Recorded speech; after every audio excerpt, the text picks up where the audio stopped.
How's everybody doing? We tired yet? Yeah?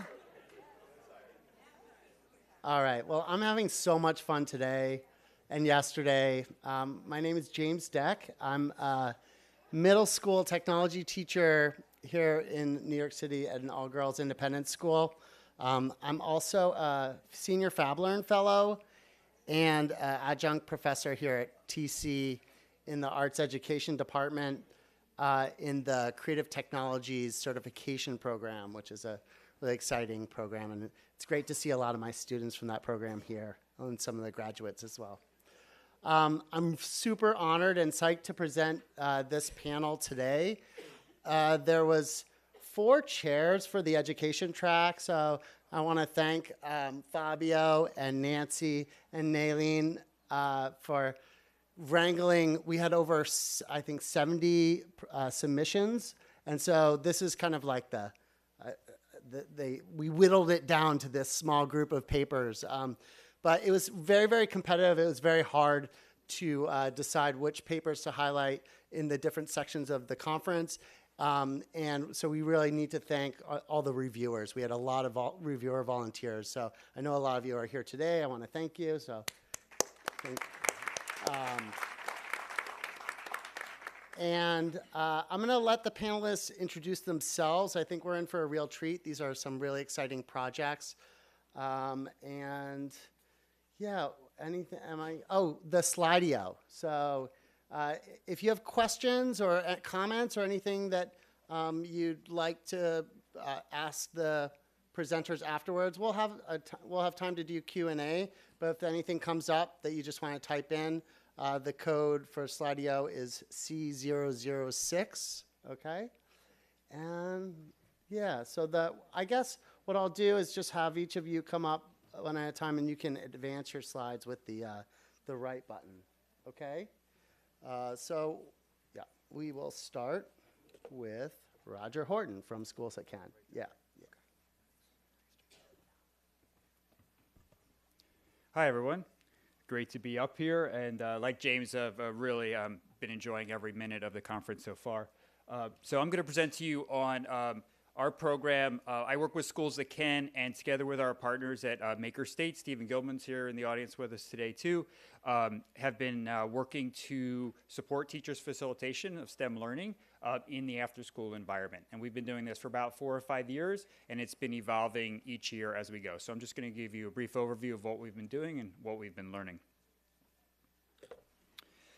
So as I said, we have a real professional development focus, and the training that we provide to teachers is grounded in a maker approach. So that's the bottom line foundation of the training, is that we are using a maker approach. This was the very beginning of our first training this year, back in August and September. We gave the teachers just a simple craft build, building a tower to hold a special object on top, and they dove right into it, had a great time. Just like their students, they spent a lot of time in their heads with curriculum planning and everything else. So the chance to get hands-on with some people they did not know at this point was exciting for them and kind of set the tone for what we wanted to do. Our program has a focus on STEM content learning. So I'll tell you the main units are scratch coding using a hero's journey metaphor, Tinkercad, Ozobot and Ozoblockly, and some materials engineering are the 4 main units we've been playing around with. And we've been playing around with a lot of different variations of how to teach Scratch in this after-school makerspace. Okay? And I just want to emphasize that the way we run the professional development is it's not one-off trainings, it's a year-long fellowship. So teachers are nominated and selected for the program and then stay with us from the whole year. And I'm going to skip ahead one slide and just tell you that we provide 3 to 4 trainings. There's an online curriculum that's been developed. Which is basically a learning management system where the teachers can access whatever they need whenever they need it. There's technical support through our Makerspace partners. If a teacher has a question about Scratch, I'm stuck on my prototype build for this Scratch project we're doing, they can reach out either through a specific time, and like a virtual office hour, or reach out through email to a technical specialist who can support them whenever they need that. I do coaching calls weekly with the fellows just to check in where they are, see what issues they're having, and also understand what successes they're having. And then finally, get out to the schools every 3 to 5 weeks to basically be with them at their after-school makerspace and see what's happening. And then going back, this is how we have simplified the engineering design process so that it works for, our age range is 3rd to 7th grade, and we have a few 2nd graders. So we want to make sure this is working and understandable, our maker approach, for as young as 2nd and 3rd grade, 7, 8 years old. So we've developed a simplified engineering design approach that we call the design cycle. So discover, create, and improve. And then you can just see here an example of how this can be used in the makerspaces, where the visual aid we've developed has both the STEM idea and the keywords, but there's also a space in this situation. The teacher is using Post-its, and the students are in small teams, and they actually manually track their progress in small teams through the stages of the design cycle. And it also can work with magnetic labels that we've developed. So the different ways, we've given the teachers different ways and options to make sure that the design cycle can be a grounding framework in their makerspace. So just I wanted to share a couple images with you of what this looks like in the after-school classroom. So this is one after-school classroom where you can see some students helping other students. We really place a lot of emphasis through the rubrics, through how we teach the maker approach, on collaboration. And I think many other people have talked about this in different presentations at this conference, about how collaboration is something that can work really well in the maker environment, and we have definitely found that. I just point out that the colored Post-it notes on the computers, that's an example of a collaboration between our teachers, where one set of teachers one school was using a technique of having these flags. So the red flag means I need some help, okay? So it's an easy tag, not just for the teacher to maybe help them, but all of our makerspaces have been emphasizing the students helping other students, collaborating and being guides for other students. And we actually have that on our rubrics, on every rubric and these are student-facing rubrics. So each makerspace session, the students have a rubric they're looking at, and the highest level on the rubric is guide. So it really valorizes that idea of being a guide, being a mentor for your fellow students. So you see both of those things kind of happening. And also just note that you don't see any teacher in this picture, that there's 24 students in this room. So if the students can help each other, that takes such a load off the teacher. We're also playing around a lot with how computational thinking can be made visible. And our really big question is, how can we make computational thinking a concept that is comfortable for any elementary classroom teacher or subject teacher to think about, and think about how they bring that into the curriculum. So that's a continuing part of our work. And then I would just mention that we've seen gains in persistence among students, and our maker approach, the iterative approach that we're teaching, does seem to be really encouraging persistence among students. Another unit I just want to highlight from last year that we had a lot of success with is movement arts and coding, where students chose, and teachers together chose karate or parkour or hip hop or yoga. And so this was an example of some yoga poses, I think. And they would model a pose. We provided some cameras. They'd take some images, green screen it, take it into their Scratch projects. And so they were bringing themselves into their Scratch project. So marrying the physical world and the computing world. And we had a lot of fun with that. And are we time? Almost? Okay. So just to wrap up, we're doing materials engineering unit right now, and the kinesthetic element, getting off the computers, greatly welcomed by students and teachers, and a lot of success with that. And the approach emphasizes the importance of both a briefing at the beginning, offline, and a debriefing offline. So this is an example of teachers and students debriefing offline. And I'll just leave you with a couple quotes from the teachers in the program about how much the program has impacted their teaching practice. Thank you.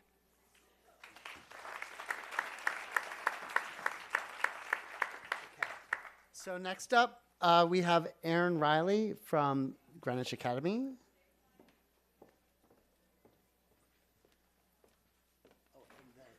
Fabio has a clock there. Hi, I'm Erin Riley. I am the director of the Engineering and Design Lab, which is a makerspace at Greenwich Academy. And this past fall, our school engaged in a project that brought together art, coding principles, and digital fabrication. And it began as a collaborative effort between two high school teachers. One is in the audience today, Monica Ortiz, who teaches computer science, and Kristen Erickson, who is our upper school art history teacher. And our makerspace was used as a place to explore these concepts with hands-on work. So the project started out as a community event. Solowit Drawing 797 was executed in our school's dining hall. And everyone, students, faculty, staff were invited to participate. Our campus is located in Connecticut, and the Yale University Art Gallery in New Haven connected our school with the LeWitt Foundation, who was able to loan us the drawing for the year. And when you are loaned a Solowit drawing, you're actually loaned a set of instructions that tells you how to execute the drawing. So this collective art event invited all sorts of conversations about art. Questions came up like, what is art? What is conceptual art? Questions came up about the process. Who is the artist? Is the drawer of the instructions the artist, or the author of the instructions the artist? Is the artwork the same artwork if it has a different result each time? This piece was specifically picked for our campus. It was simple, it was easy to draw for all ages, and in its simplicity, it was deeply impactful because everyone could be involved. So I was doing some research for this panel, and I came across other educators who have responded to Solowit drawings and explored rules-based art with their students. The Avenue School in Chelsea is one school that's done it, and the Phillips Academy in Massachusetts has also done it. There are two schools who built STEAM programming around Solowit drawings. And I originally became interested in using rules to generate artwork with students through the discovery of the Conditional Design Group. The Conditional Design Group published an amazing book several years ago of logic-based drawing exercises with really simple instructions. And this picture at the left shows our students responding to a conditional design prompt to produce some vinyl art for the windows of our lab. This work is also appropriate to do with younger students. Dylan Ryder is an example of somebody who uses algorithmic art prompts in his class. He developed a computer science and instruction-based art curriculum in the lower school at the school at Columbia University. And he basically built these instructional games to play with students that introduce the concept of randomness. One version uses prompts where he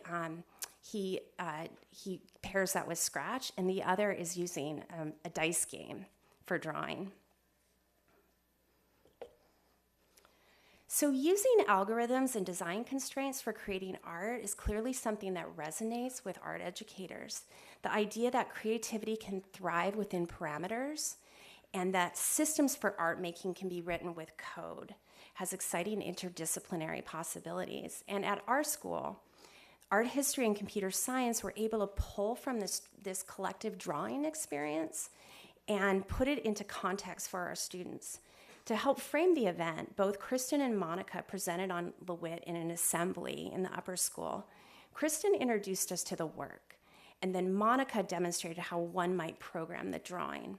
She showed us the process of introducing randomness into the code and how this gets amplified each time with each line addition and simulating the variance that occurs when people draw.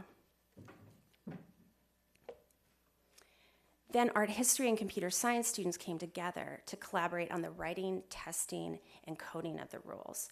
And they had certain guidelines that they had to follow. The art history students had to keep their instructions really simple.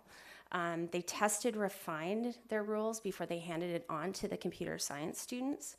They conceptualized the instructional art and code, and then they programmed them using Python Turtle. And for me, one of the most interesting things as somebody who was observing this collaboration was how the humanities exercise was one that involved narrowing and refining the instructions, while the computer science exercise was one that was involved introducing randomness and simulating the human element. It was a convergence of process towards a common goal. So this is where I came in. So one of my roles at the school is to act as a faculty partner to support hands-on projects. So Kristen came to me directly to see how her students could utilize these wonderful designs and rules that they came up with and turn them into physical objects in our lab. So in the lab, the designs were turned into vector graphics, and they used the vinyl cutter and the heat press to fabricate t-shirts. And all in all, I would say this project was a success. The students were really proud of their work. If we were to continue this or do another version of it in the future, we would expand this project so both groups could code and make. So just in summary, this project was something that started with something big, a big collective, expansive project, and concluded with the creation of something personal and hands-on. It brought students and teachers together, and the process highlighted the creative human side of coding and the creative potential of making art through constraints.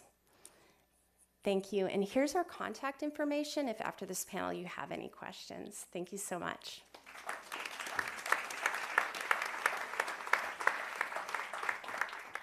All right, thank you, Erin.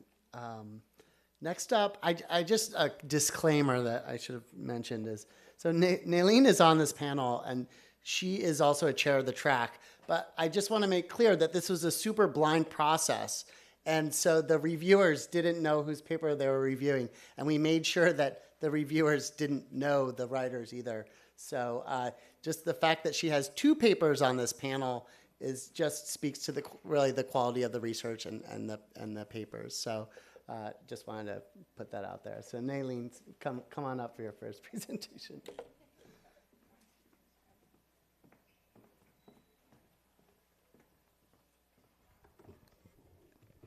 Okay, I think it's a nice transition from a makerspace in the city, in a developed country, and transition to this paper about privileged maker education in underprivileged community. And this project was in May 2018, and I and my collaborator, she's here, she's the designer helping me, Nusen. She is helping me design a course of a week of parallel workshops for teachers and students. There are 25 students, 12 from like grade 8th grade students and 13 of 11th grade students all together, and then 6 teachers. And we got a request to do like a parallel training. It's a really tough request, but it was a very interesting experience to me. And the location is like on an island like this, you know, like it took us an hour flight from Bangkok to Phuket, Phuket, pronounced as Phuket, right? and then it's another 45 minutes on the boat to get to this island. And the problem is the blackout is so common. So we had dinner like this, like most of the time. So there is no laser cutter, of course, no vinyl cutter. And we were kind of like, you know, sit together and think about oh, how can we make a wonderful maker experience to those teachers and students when we are so getting used to having everything ready.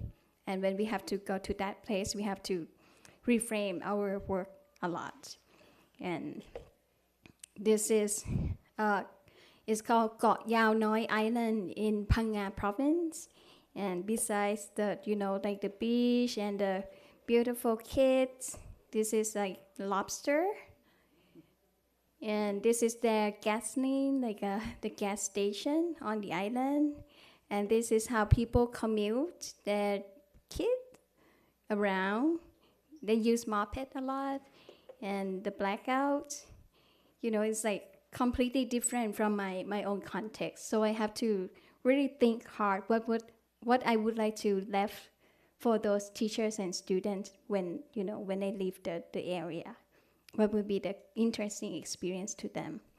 So we decided to study what we have instead of, concerned about what we don't have. This is how students commute. They go to school by moped and then leave, and there is a very high mobility. The kids move around a lot, and they are very good at that. So we decided to replace 3D printer, laser cutter with these 3 things. Number one is there is $1 store, it's called 20 baht, which is less than $1 store on the island. That's a good place for us to look for some a basic material. And we try to think about how to apply different kind of materials into the kids' invention. And the second resource is the construction, the hardware store. There is one. So those are only 2 resources that we relied on. And we brought the Go-Go board kits. Actually, the school has the Go-Go board kits, 10 sets with them. So we just use what they have over there. And this is what's happening. The kids use the ball and whatever we can find locally. They are trying to make a double boiling system to help a real a lady in the market. She has a problem of cooking a kind of dessert, and it takes her a long time to just standing there and stir, and it's 1 hour. So they try to help that lady tackle that problem.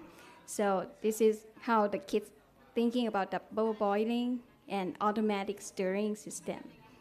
And I want to show you how they commute. So they ride the bike, the moped, out of the class to see the real people. It's 5 minutes from school to the market. So it's easy for them to go to the real users, get the data, collect the needs, and come back to design and make something and then write it back to the market. So it's very convenient to them. I envy them now. This is, when they bring back their invention to the lady and trying to test it out for the first time. So that's how it looks in our workshop. So what we did is, I ran through the design thinking process and then get the kids to go work with the real users and then coming back using what we have to produce and then go back to testing. And then the kids collect the data back again. It's been a wonderful 2 loops of developing the prototypes. And I think it's the best experience that I have. And at the same time, I have a teacher, 6 teachers, helping me as a teacher assistant. And I train them to do ethnography, observing skills. So you have to do few notes, sending it back to me at the end of the day. So you have very limited amount of time to talk or help because you have to just observe and write it down. I want to change that perspective of, like intervening, trying to help, trying to fix everything and tell the kids what to do. Just like make them step back and be aware of their own judgment and observation. And I want to show the tasting process a little bit. The kids this group, they are making the scale remover machine. And then they went out to collect data from the fish market and then bring back the machine. The lady doesn't look like confident, and we will see how it goes. Yeah. So they use the trash bin and a lot of nails here. And they put in the motor to spin. And it looks like a kind of like very scary machine. I felt like the fish would, like get crashed and doesn't look good fish, but it turns out something like this. I would like to show you. It's here. Now when they take it out, the scale removed nicely. Yeah, 80% though. Like the top part of the fish is tougher. So they came back to the class with ideas of the next step. And I asked them when they returned back to class, is it a successful taste? They said, it's not completely successful, but it's very interesting.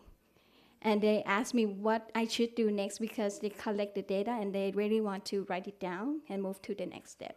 And it's a really interesting perspective to me. When I return back to Bangkok, I feel like I do not have those opportunity to reach out to the users so conveniently like that. And there's a challenge and advantage everywhere. It depends on how we put our perspective in. So that's my lesson learned from this experience. Thank you.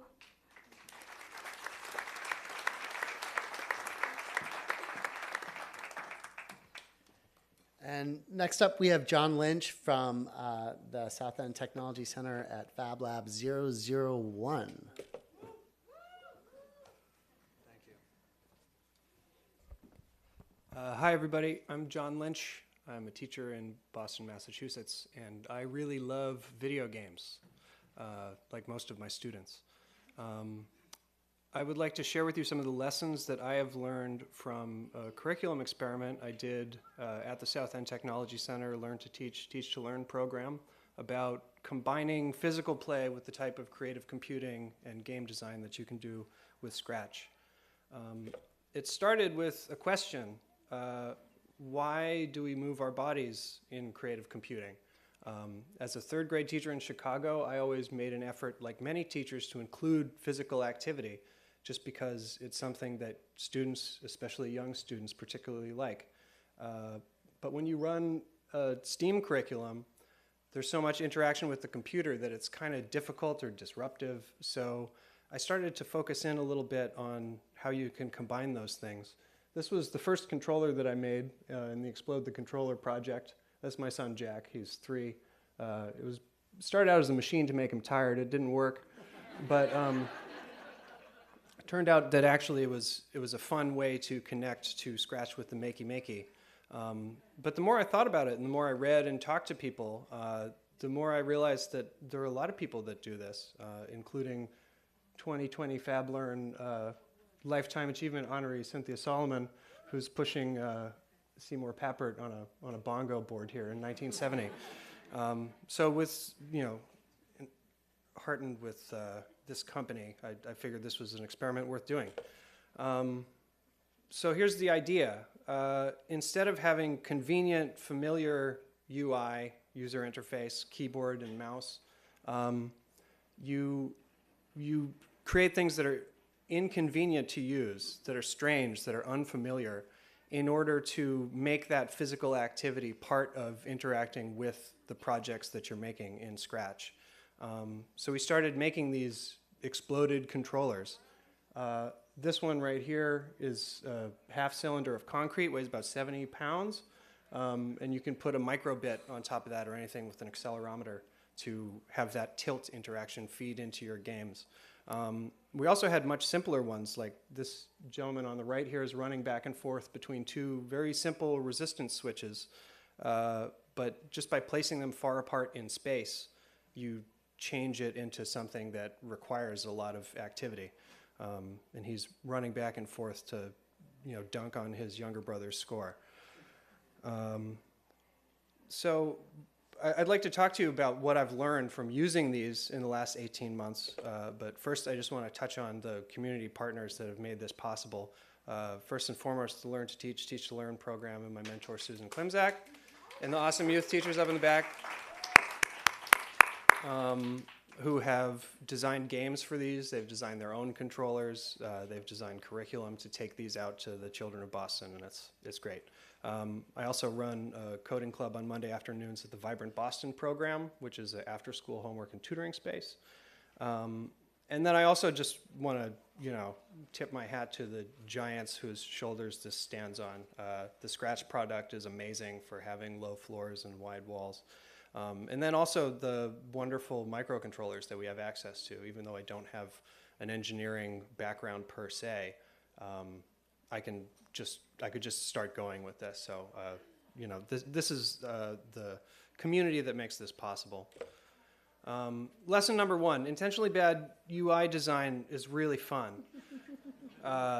This one's kind of obvious. I mean, this is a Salvation Army summer group who came through to play some of the games that I designed and some of the games that the students designed. And it's just crazy. It was so wonderful to see a video game classroom just going nuts like this. You can see they're lining up to play. They all had feedback from me about how the games were unfair or how the games needed to be changed or how I could make it better. It's stupendous. And it's often like this. Lesson number 2 is that the physical controllers had a really broad appeal, which was delightful. Whether you are a veteran game designer or coder, or if this is your first time playing around with this stuff, it's really a hoot to use something novel and unfamiliar to play a game. And I mean, everybody at one point was a kid in a field or, in a gymnasium or a playground somewhere. And I like how this can tap into that aspect of everybody, young and old, coder or beginner coder. Lesson 3, which emerged as the thing that I'm most excited about and the thing that most surprised me, is that using these physical game controllers to make games that existed both in the creative computing realm and in the physical realm were really encouraging to new designers. Folks for whom this was their first Scratch experience seemed to gravitate towards making games and interacting with these games in just a wonderful way that I hadn't experienced before when trying to lead workshops or even just teaching people how to use the interface. And I submitted a paper for this, so on what basis am I making this claim? Just that the engaged designers get specific. Even so, the children in this picture are 6 and 8, and they make drawings. They want my help to create lists. This is how we run it on Monday nights at Lenox Camden, where I come in with the beginning of a project, and then everybody comes up and writes down their idea.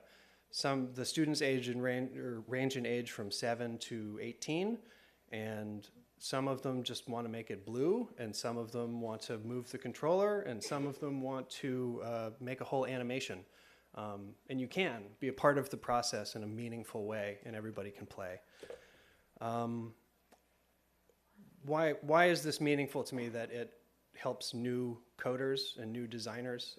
This is the mission statement of the Learn to Teach, Teach to Learn program: to create a critical mass of Boston youth creatively engaged in STEAM education.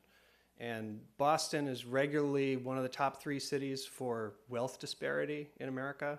And the Southland neighborhood where I live, where the program is regularly at the top of that list as well. And so it's so important to have ways and technologies and approaches to be more inclusive with STEAM education within our own communities, because sometimes we don't always acknowledge who's being excluded just down the street. Just to tie it quickly back into the theme, what is the role of maker education in a world of growing social challenges? I'll quote the Learn to Teach program again. Invite the people in your community who don't use your Fab Lab to come in. And then think about what did you learn from them and what's meaningful to them, and what can you teach to them or someone else. So this is the website where you can download the plans for any of these controllers. This is my Twitter and Susan's Twitter. Check out Susan if you have doubts about your teaching career or just a tough day. She's the best. Thank you.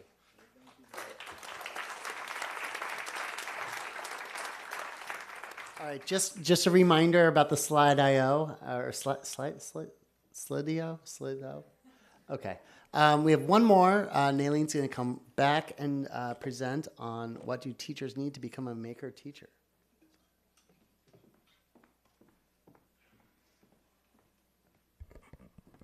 There are a lot of workshops to do in Thailand, and I need help. This is another workshop for teachers. And I talked about this project in the morning that Thailand has decided to roll out 150 Fab Labs in 2018. It's been like a scary policy to many of us, especially to my team, because like there is limited awareness of what is actually important besides the machine.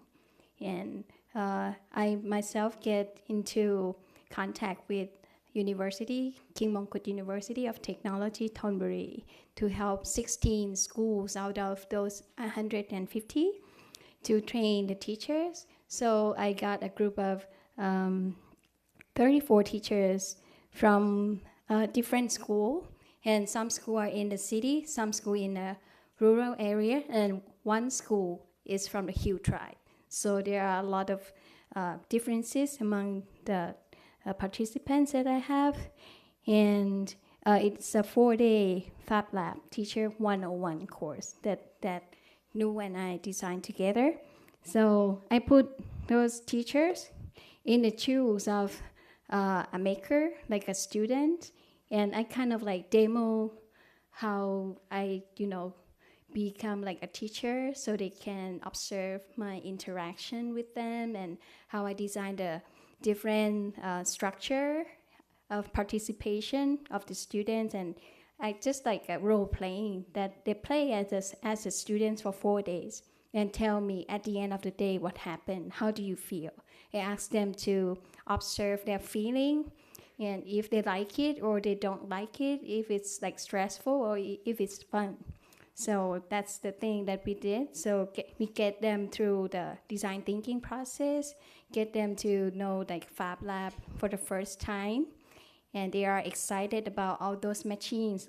I'm not sure it's a good excitement. They kind of like freaked out because they are from different backgrounds, and from the reflection, these are their concerns and misconceptions. I kind of like, record all the interviews and read through that. And this is their misconception about Fab Lab, that I'm not supposed to be here because I'm not a computer or science teacher. They hate this workshop since the first day. And it's not relevant to my subject. Is it like biology lab or chemistry lab? And why me? Why I have to come? And something like that. And I think the biggest one is the lab boy's job, not mine. They think it's a job of someone taking care of the lab. There shouldn't be any participation of the teachers in school. That's their perception about Fab Lab in schools at the beginning. So we get them through the process of making like paper prototypes, and the second prototype, the third prototypes. And I think like the most scariest moment of the teachers is when they have to give a presentation. And I'll show you some of their work here. This group, they made like the dust collector robot. And this group of teachers, no one has the like coding or robotics, like engineering background. This is their first time. I assigned them to make like a 1 to 2 minutes video telling about their invention and showing how it works.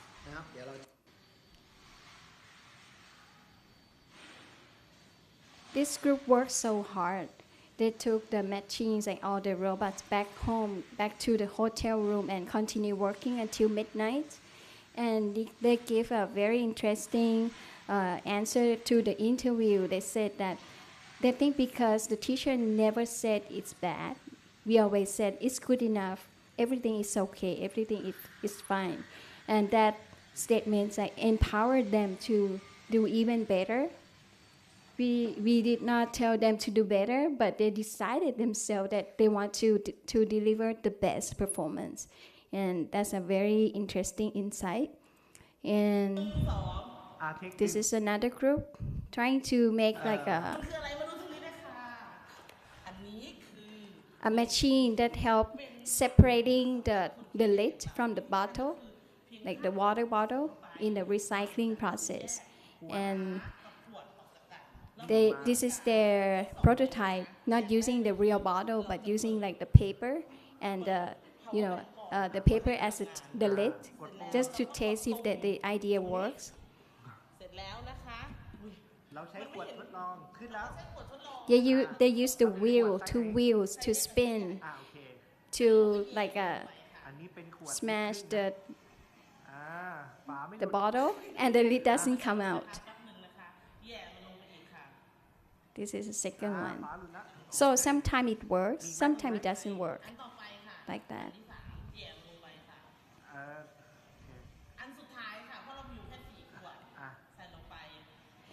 And they freaked out when their invention doesn't work very well, and they have to tell to the class giving a presentation. And then we never give them the negative feedback. We just like, yeah, this is good. This is a good progress. And it reminds them, and they told us back at the end of the reflection that this workshop giving them a time to remind myself for their first day becoming a teacher. They think they have already forgot who they were. They want to be a nice teacher. They want to be the one who give like a positive reinforcement to kids, and now they have already forgot, because during this session, like the presentation, we give them tools. Looking at this one, it's like the, do you know mini heart? Like you cross your finger like this, like just like showing what you like, what you admire about this work. I assigned them to give 2 compliments, and another 2 I used the kind of like the, you growing the plant, you watering the plant. So it's more like filling up the work to make it complete. So it's not like kind of like giving a negative comments at all. It's very hard for them, especially the first 2. And those experience of silence reminds them that, oh, why I am so mean? Why it is so hard for me to give the positive, like a feedback to people. And I used to be someone so much different from now. And that's kind of like the eye-opening for them. And the 2 ideas from this workshop that the teacher told us in the interviews that they learned so much besides the technical parts from the workshop. The first one is the prototype. They said that it's so much different from giving assignment to students, because they get used to, like finding the wrong place, trying to give corrections to the wrong spot. But prototype is more like looking at the work as the progress, what is better than the last time. So you are looking at the incremental change instead of criticize what you don't have. So this is kind of like the shifting the perspective. And that's it. It's very important because they are so like familiar with the, giving the what you need to correct. And the second one is I think it's this one, positive psychology. Reminds them that why they are so like, why it is so hard for them to give like positive comments to students. And these are two things that came out from the workshops that I learned from the teachers. Thank you.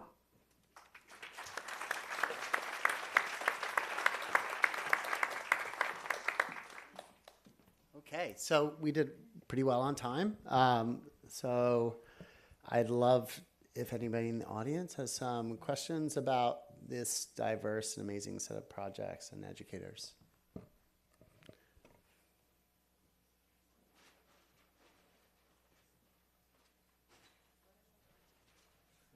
The mic's here, Nathan.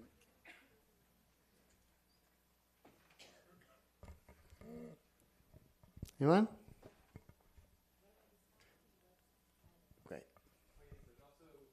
The Slido, S-L-I-D-O. Maybe cycle back to that first slide. I think it's posted on the first slide of there. Just, I guess, in the meantime, while the program questions are coming up, my question is, so you're all engaged kind of in making in some ways, and as educators, my question is, how do you, in your courses and programs, have facilitators, and how do you train them, and how do you guide them? Because I think that's, for me, that's been one of the kind of make or break in a lot of activities is if there's good facilitators. Oh, yeah. Thank you. I could just answer for my program that we train the teachers directly to be the facilitators. So the teachers themselves are facilitating, and we learned last year that we could have one of our team come in and do some facilitation of scratch, and teachers would be welcome that support, but that wasn't going to build the long-term sustainability. So we made sure that the trainings are robust enough that teachers can play that facilitator role. And in some cases, students can jump in even as young as 4th and 5th grade and help facilitate. Again, I'm lucky enough to work in the Southland Technology Center, which has a practice of immediately giving so much agency to the students who come in that not only are they learning how to take care of the equipment and collaborate with each other, but the whole program is designed to put students at the center and to make them the facilitators, which they do very successfully. I've spoken about here a couple times at this conference. So in our school, we support the teachers and the students in their work in the lab, and I sort of take this approach that's very, I take the long view with the program, and I try very hard with the teachers that collaborate in our space to really meet them where they're at with their projects, and hope that they'll continue to come year after year, and that through the process of doing projects in this space and learning the technology and getting comfortable with the vocabulary of making, that will provide the positive reinforcement they need to come back for future projects year after year. So that's the hope. One thing that we will be doing this summer for the first time is we're going to be offering a boot camp for our teachers, because one of the challenges that we find is it's really hard during a busy school year to get into the lab and just learn as a teacher.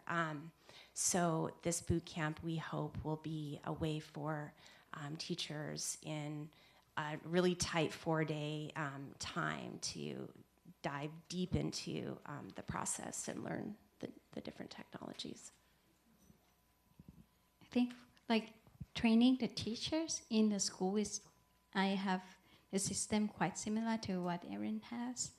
And I have like the core group of the trainers that will help me training through those workshops.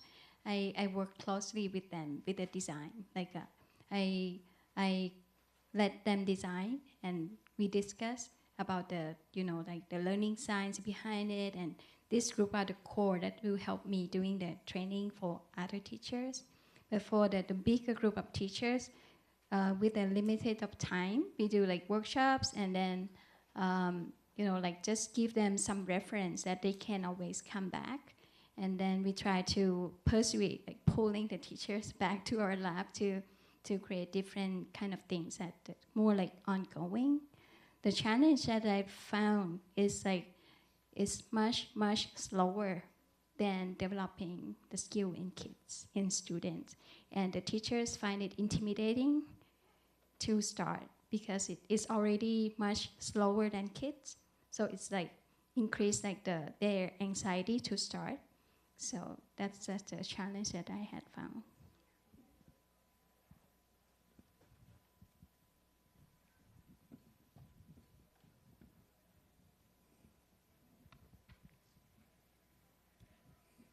So it's very inspiring to see all these examples. I think one of my questions will be, so is there any way that you guys are measuring learning in each of your different projects? And how are you using that measurement to improve your practices?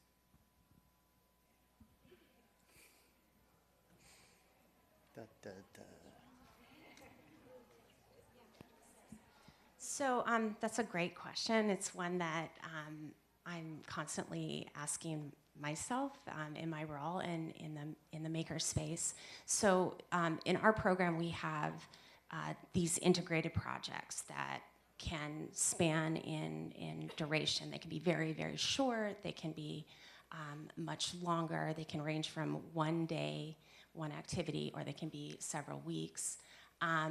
And then we also have courses that, in the courses that are formal that we're teaching in the makerspace, we keep portfolios, and so we can assess portfolios and write narratives for the students' progress. But for the integrated projects, that arm of it is really, I let the teachers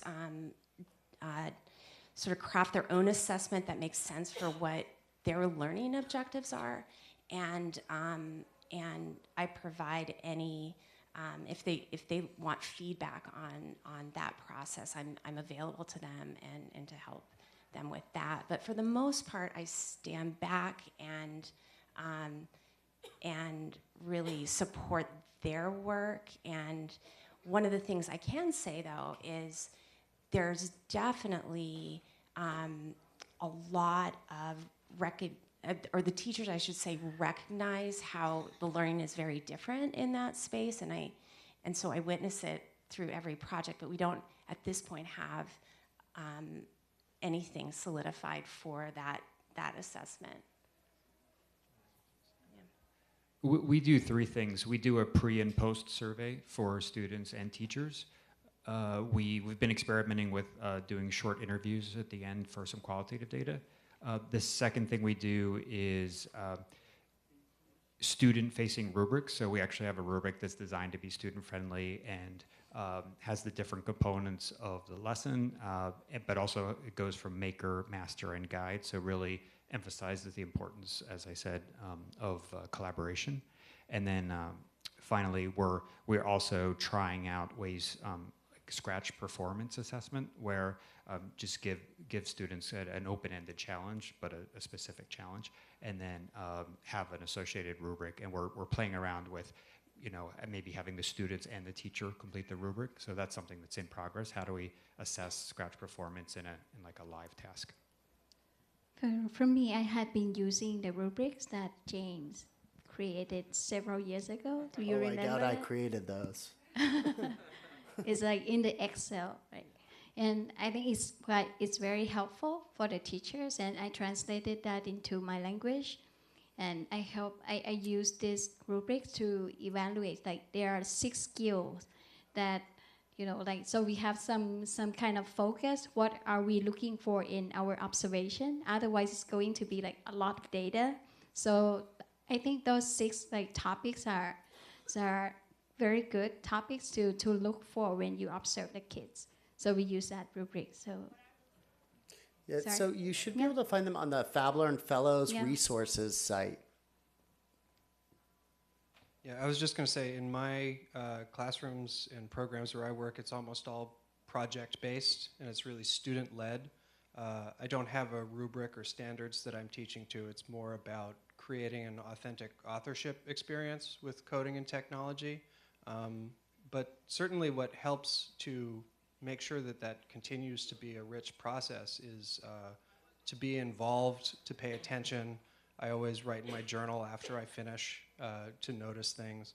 And also to highlight when someone is having a problem that you know how to solve. If somebody is stuck on something, you can, because you're the adult in the room, you can stop the work and say, okay, let's think about this. Does anybody have a suggestion? Or you solved the problem by asking for help yesterday. Maybe you can do that again, or you can help somebody out. And it seems to work. I mean, over time, each individual child is developing expertise in things, and it's wonderful to see them start to feel confident about that on their own, too. Great. Well, I think that's a great place to end this panel. And I want to thank our panelists and Paolo and Nathan for putting together this amazing event with all the other planners. So thank you, everyone. What's next? Yeah, so just a reminder, full papers are now. We have, once again, the parallel sessions, so some full papers here and full papers over in Millbank. And then please stick around for those, some really great research to see during those two sessions, and we'll have some closing thoughts and words afterwards. But for now, take a break.